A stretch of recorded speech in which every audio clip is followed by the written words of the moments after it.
Praise the lord. ದೇವ್ರ ನಾಮಕ್ಕೆ ಸ್ತೋತ್ರವಾಗಲಿ. ನಿಮ್ಮೆಲ್ಲರನ್ನು ಕೂಡ ಯೇಸು ಕ್ರಿಸ್ತನ ಹೆಸರಿನಲ್ಲಿ ನಾನು ಸ್ವಾಗತಿಸ್ತೇನೆ. ಈ ಒಂದು ಕಾರ್ಯಕ್ರಮದಿಂದ ನಿಮಗೆ ಆತ್ಮಿಕ ಆಶೀರ್ವಾದ ಹಾಗೂ ಮಾರ್ಗದರ್ಶನ, ಆತ್ಮಿಕ ಬಲ, ಅಭಿಷೇಕ ಸಿಗ್ತದೆ ಎಂಬುದಾಗಿ ನಾವು ನಿರೀಕ್ಷೆಯೊಂದಿಗೆ ಈ ಕಾರ್ಯಕ್ರಮನ ನಾವು ಪ್ರಾರಂಭ ಮಾಡ್ತಾ ಇದ್ದೇವೆ. ಈಗ ನಾವು ಪ್ರಾರಂಭ ಮಾಡ್ತಾ ಇದ್ದೇವೆ. You are watching Ebenson TV. I am Dr. Ebenson James. ನೀವೀಗ ಎಬೆನ್ಸನ್ ಟಿವಿಯನ್ನು ನೋಡ್ತಾ ಇದ್ದೀರಿ. ಇಲ್ಲಿ ಮಾತಾಡುವಂಥವರು ಡಾಕ್ಟರ್ ಎಬೆನ್ಸನ್ ಜೇಮ್ಸ್ ಎಂಬುದಾಗಿ. For today's meditation, let us turn to 2 Peter chapter 3, verse 9. ನಾವು ಇವತ್ತಿನ ಧ್ಯಾನಕ್ಕಾಗಿ 2 ಪೇತ್ರನಿಗೆ ಬರೆದ ಪತ್ರಿಕೆ 3ನೇ ಅಧ್ಯಾಯ 9ನೇ ವಚನವನ್ನು ನೋಡಿಕೊಳ್ಳೋಣ. The Lord does not delay regarding the promise, some count delay, but is long-suffering toward you, not intending that any perish, but that all advance to repentance. 2 ಪೇತ್ರ 3:9 ಓದಿಕೊಳ್ಳೋಣ. ಕರ್ತನು ತನ್ನ ವಾಗ್ದಾನವನ್ನು ನೆರವೇರಿಸುವುದಕ್ಕೆ ತಡ ಮಾಡುತ್ತಾನೆಂಬುದಾಗಿ ಕೆಲವರು ಅರ್ಥ ಮಾಡಿಕೊಳ್ಳುವ ಪ್ರಕಾರ ಆತನು ತಡ ಮಾಡುವವನಲ್ಲ. ಯಾವನಾದರೂ ನಾಶವಾಗುವುದರಲ್ಲಿ ಆತನು ಇಷ್ಟಪಡದೆ ಎಲ್ಲರೂ ತನಗೆ ತಿರುಗಿಕೊಳ್ಳಬೇಕೆಂದು ಅಪೇಕ್ಷಿಸುವವನಾಗಿದ್ದು ನಿಮ್ಮ ವಿಷಯದಲ್ಲಿ ದೀರ್ಘ ಶಾಂತಿ ಉಳ್ಳವನಾಗಿದ್ದಾನೆ. Jesus would want to give a prolonged season to repent, that we may be spared from his punishment. ದೇವರು ಯಾಕೆ ತಡ ಮಾಡುತ್ತಾನೆಂಬುದಾಗಿ ನೋಡುವಾಗ ಆತನು ನಮ್ಮನ್ನು ರಕ್ಷಿಸುವ ಉದ್ದೇಶದಿಂದಲೇ ಆತನು ನಿಧಾನ ಮಾಡ್ತಾ ಇದ್ದಾನೆ ಎಂಬುದಾಗಿ ತಿಳಿದುಕೊಳ್ತಕ್ಕದ್ದು. Everybody should get time to get right. ಎಲ್ಲರೂ ಕೂಡ ತಮ್ಮನ್ನು ಸರಿಪಡಿಸಿಕೊಳ್ಳಿಕ್ಕೆ ಸಮಯಾವಕಾಶ ಅವಶ್ಯವಿರುತ್ತದೆ. Jesus wants to leave open the door for us. ಯೇಸು ಕ್ರಿಸ್ತನು ನಮಗೆ ಅದೇ ದ್ವಾರವನ್ನು ಆತನು ತೆಗೆದುಕೊಡ್ಲಿಕ್ಕಿದ್ದಾನೆ. Christ ascended into heaven from Mount Olives, being taken up by a cloud in a way that was visible to human sight. ಆತನು ಹಾಲಿವ ಬೆಟ್ಟದಿಂದ ಆತನು ಮೇಲಕ್ಕೆ ಏರಿ ಹೋಗ್ತಾನೆ. ಕಾರಣ ಏನು ಅಂತ ಹೇಳಿದ್ರೆ ಆತನು ಏರಿ ಹೋಗುವಂಥದ್ದನ್ನ ಎಲ್ಲರೂ ಕಾಣಬೇಕೆಂಬ ಉದ್ದೇಶದಿಂದಲೇ ಆತನು ಹಾಗೆ ಮಾಡುತ್ತಾನೆ. Jesus will return to the same mount, coming on a cloud in the same visible way. ಆತನು ಯಾವ ರೀತಿಯಾಗಿ ಏರಿ ಹೋದನೋ ಅದೇ ರೀತಿಯಾಗಿ ಆತನು ಹಾಲಿವ ಗುಡ್ಡದ ಮೇಲೆ ಆತನು ಎಲ್ಲರಿಗೆ ಕಾಣುವಂತೆ ಆತನು ಇಳಿದು ಬರುತ್ತಾನೆ. 1 Thessalonians chapter 4, verse 16 and 17. ನಾವು 1 ಥೆಸಲೋನಿಕ 4:17-18 ನಾವು ನೋಡಿಕೊಳ್ಳುತ್ತೇವೆ. Because the Lord himself, with a shout of command, with the voice of the archangel, and with the trumpet of God, will descend from heaven, and the dead in Christ will rise first. Then we who are living, who are left remaining, will be caught up together with them in the clouds to meet the Lord in the air, and thus we will be always with the Lord. 1 Thessalonica 4:16-17 ಈ ರೀತಿಯಾಗಿ ಹೇಳ್ತದೆ. ಕರ್ತನು ತಾನೇ ಆಜ್ಞಾಘೋಷದೊಡನೆಯೂ ಪ್ರಧಾನ ದೂತನ ಶಬ್ದದೊಡನೆಯೂ ದೇವದೂತ ಧ್ವನಿಯೊಡನೆಯೂ ಆಕಾಶದಿಂದ ಇಳಿದು ಬರುವನು. ಆಗ ಕ್ರಿಸ್ತನಲ್ಲಿರುವ ಸತ್ತವರು ಮೊದಲು ಎದ್ದು ಬರುವರು. ಆಮೇಲೆ ಜೀವದಿಂದಿರುವ ನಾವು ಅಂತರಿಕ್ಷದಲ್ಲಿ ಕರ್ತನನ್ನು ಎದುರುಗೊಳ್ಳುವುದಕ್ಕಾಗಿ ಅವರ ಸಂಗಡಲೇ ಮೇಘ ವಾಹನರಾಗಿ ಪಕ್ಕನೆ ಒಯ್ಯಲ್ಪಡುವೆವು.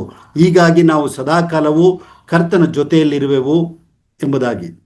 Marriage supper of Christ will take place in the air. ಆ ಕರ್ತನ ವಿವಾಹದ ಒಂದು ಔತಣವು ಮಧ್ಯಾಕಾಶದಲ್ಲಿ ನೆರವೇರಲಿಕ್ಕಿದೆ.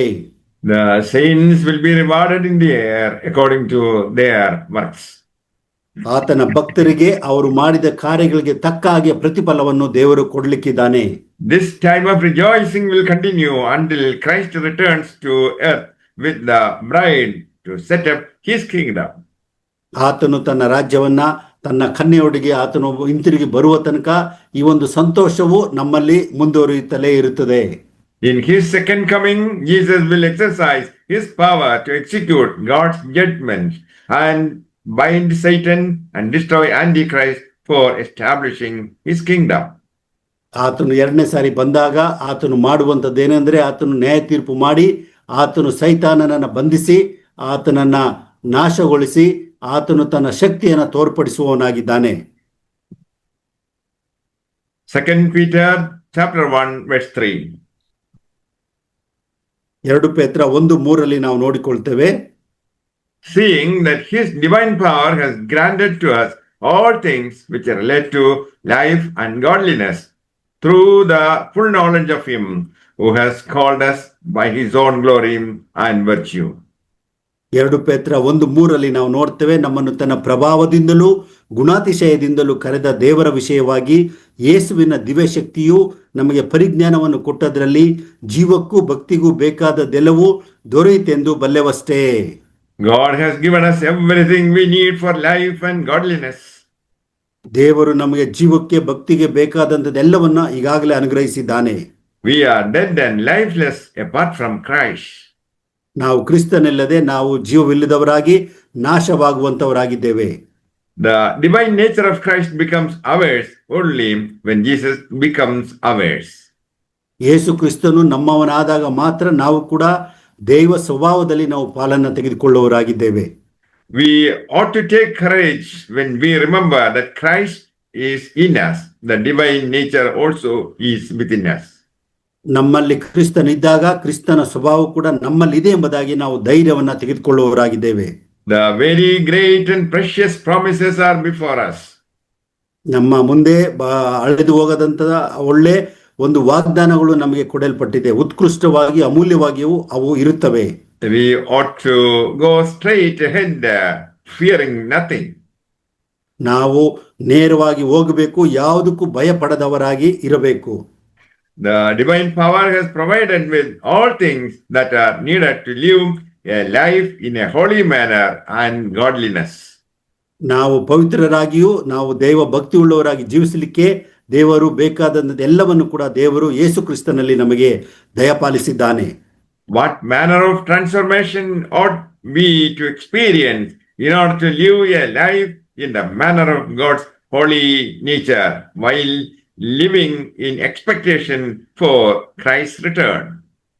ನಾವು ಕ್ರಿಸ್ತನ ಮರಣವನ್ನು ಎದುರು ನೋಡ್ತಿರುವಾಗ ಯಾವ ರೀತಿಯ ಒಂದು ಪವಿತ್ರದಲ್ಲಿ ನಾವು ಭಾಗಿಗಳಾಗಬೇಕೆಂಬುದಾಗಿ ದೇವರು ಬಯಸಿ ನಮಗೆ ಆ ಒಂದು ಉದ್ದೇಶವನ್ನು ನಮ್ಮ ಜೀವಿತಗಳಲ್ಲಿ ಆತನು ನೆರವೇರಿಸುವವನಾಗಿದ್ದಾನೆ. May the Lord bless you all with these words. Amen. ದೇವರು ಈ ವಾಕ್ಯಗಳಿಂದ ನಿಮ್ಮೆಲ್ಲರನ್ನು ಕೂಡ ಆಶೀರ್ವದಿಸಲಿ. ಆಮೆನ್. ನಾವು ಪ್ರಾರ್ಥನೆ ಮಾಡಿಕೊಳ್ಳೋಣ. ಕೃಪಾ ಸಂಪೂರ್ಣನಾದ ಪರಲೋಕ ತಂದೆಯಾದ ದೇವರೇ, ಈ ಒಂದು ಒಳ್ಳೆ ಸಂದರ್ಭಕ್ಕಾಗಿ, ಸಂದೇಶಕ್ಕಾಗಿ, ಈ ಒಂದು ಜೀವಿತಕ್ಕಾಗಿ ನಾವು ನಿನಗೆ ಸ್ತೋತ್ರ ಮಾಡ್ತೇವೆ. ನಮ್ಮನ್ನ ಸ್ವಾಮಿ, ನಮ್ಮನ್ನ ಪ್ರೀತಿಸಿದ್ದಿ, ನಮ್ಮನ್ನ ಕರುಣಿಸಿದ್ದಿ, ಕ್ಷಮಿಸಿದ್ದಿ. ನಮ್ಮ ಜೀವಕ್ಕೂ ಭಕ್ತಿಗೂ ಬೇಕಾದದ್ದೆಲ್ಲವನ್ನು ಕೂಡ ನೀನು ಯೇಸು ಕ್ರಿಸ್ತನಲ್ಲಿ ದಯಪಾಲಿಸಿದೆ. ಅದಕ್ಕಾಗಿ ಸ್ತೋತ್ರ. ನಾವು ಕೂಡ ನಿನ್ನ ಸ್ವಭಾವದಲ್ಲಿ ಭಾಗಿಗಳಾಗಿ ಸ್ವಾಮಿ, ನೀನು ನಮ್ಮಲ್ಲಿದ್ದು ನಮ್ಮನ್ನು ಆ ಒಂದು ಉತ್ಕೃಷ್ಟವಾಗಿಯೂ ಉನ್ನತವಾಗಿರುವ ವಾಗ್ದಾನಗಳನ್ನು ದಯಪಾಲಿಸಿದ್ದಿ. ಅದಕ್ಕಾಗಿ ಸ್ತೋತ್ರ ಮಾಡುತ್ತಾ ಸ್ವಾಮಿ, ನಾವು ನಿನ್ನ ಸ್ವಭಾವದಲ್ಲಿ, ನಾವು ನಿನ್ನ ರಾಜ್ಯದಲ್ಲಿ, ನಿನ್ನ ಬರೋಣದಲ್ಲಿ ನಾವೆಲ್ಲರೂ ಭಾಗಿಗಳಾಗಿ ಸಂತೋಷಿಸುವಂತೆ ನೀನು ಸಹಾಯಿಸು. ಎಂತಹ ಒಂದು ಪವಿತ್ರ ಜೀವಿತವನ್ನು ಜೀವಿಸಬೇಕೋ ಆ ರೀತಿಯ ಜೀವಿತವನ್ನು ಜೀವಿಸಿ ನಾವು ನಿನಗೆ ಕೃತಾರ್ಥರಾಗಿ ಮಹಿಮೆ ಉಳ್ಳವರಾಗಿ ಜೀವಿಸುವಂತೆ ಸಹಾಯ ಕೊಡು. ಈ ಒಂದು ಎಬೆನೆಜರ್ ಸೇವೆಯನ್ನು ಕೂಡ ನೀನು ಆಶೀರ್ವದಿಸಿ, ಇದನ್ನ ಕೇಳುತ್ತಿರುವ ಪ್ರತಿ ಪ್ರೇಕ್ಷಕರು ನೀನು ಆಶೀರ್ವದಿಸು ಸ್ವಾಮಿ. ನಾವೆಲ್ಲರೂ ಭಕ್ತಿಯಲ್ಲಿಯೂ ಜ್ಞಾನದಲ್ಲಿಯೂ ನಿನ್ನ ಸೇವೆಯಲ್ಲಿಯೂ ಕೂಡ ಭಾಗಿಗಳಾಗಿ ನಿನ್ನನ್ನು ಮಹಿಮೆಪಡಿಸುವಂತೆ ನೀನು ಸಹಾಯಿಸು. ಎಲ್ಲ ಕೊರತೆಗಳನ್ನು ಯೇಸುವಿನ ಹೆಸರಲ್ಲಿ ಲೀಗಿಸು. ಹಾಗೂ ಸ್ವಾಮಿ, ನಾವು ಬರುವಂಥ ಶೋಧನೆ ಕಷ್ಟಗಳನ್ನೆಲ್ಲ ಯೇಸುವಿನ ನಾಮದಲ್ಲಿ ವಾಕ್ಯದ ಮುಖಾಂತರವಾಗಿ ನಾವು ಜಯಿಸುವಂತೆ ನೀನು ನಮ್ಮನ್ನು ಬಲಪಡಿಸು. ಹೀಗೆ ಸ್ವಾಮಿ, ನಮ್ಮೆಲ್ಲರನ್ನು ನಿನ್ನ ಕರಗಳಲ್ಲಿ ಒಪ್ಪಿಸಿಕೊಡುತ್ತಾ ನೀನು ನಮ್ಮನ್ನು ಆಶೀರ್ವದಿಸಿ ಮುನ್ನಡೆಸಬೇಕಾಗಿ ಪ್ರಾರ್ಥನೆಯನ್ನು ನಮ್ಮ ಪ್ರಭು ರಕ್ಷಕನಾದಂಥ ನಜರೇತಿನ ಯೇಸುವಿನ ಹೆಸರಿನಲ್ಲಿ ಪ್ರಾರ್ಥಿಸುತ್ತೇವೆ. Amen. Amen. May the love of the Father, the grace of Jesus Christ, and the presence of the Holy Spirit be with you all forever. Amen. ನಮ್ಮ ತಂದೆಯಾದ ದೇವರ ಪ್ರೀತಿಯು, ನಮ್ಮ ಕರ್ತನಾದ ಯೇಸು ಕ್ರಿಸ್ತನ ಕೃಪೆಯು, ಪರಿಶುದ್ಧಾತ್ಮನ ಅನ್ಯೋನ್ಯ ಸಹವಾಸವು ನಿಮ್ಮೆಲ್ಲರೊಂದಿಗೆ ನಿತ್ಯ ನಿರಂತರವಾಗಿ ನೆಲೆಯಾಗಿರಲಿ. ಆಮೆನ್.